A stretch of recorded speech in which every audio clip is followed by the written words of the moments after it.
Code Coach talking about footings and foundations. What you see here, old brick foundation and pier on a brick footing, and that's totally acceptable. There's nothing wrong with that.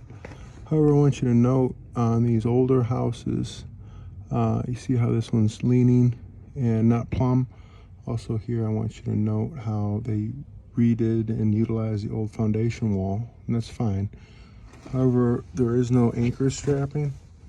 And I also want you to note how they have suspended most of the floor system above the piers, and they have it shimmed occasionally, but there's no anchorage. So whenever you're looking at older houses and renovating issues, what have you, really want to take time and look at these footings and piers and making sure that they are fully supported and carried all the way down, that any piers or footings that you're using are plumb and true. You don't see any issues of settling and cracking, what have you. And again, also biggest thing is making sure you have strapping and that it's connected, also fully supported. I mean, right there you can see that there's a masonry wall there, and it's fully got a big, about an inch gap where it's unsupported.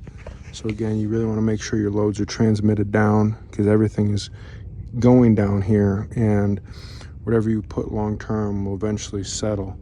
And so that's really the biggest thing to look for is when you're doing renovation work.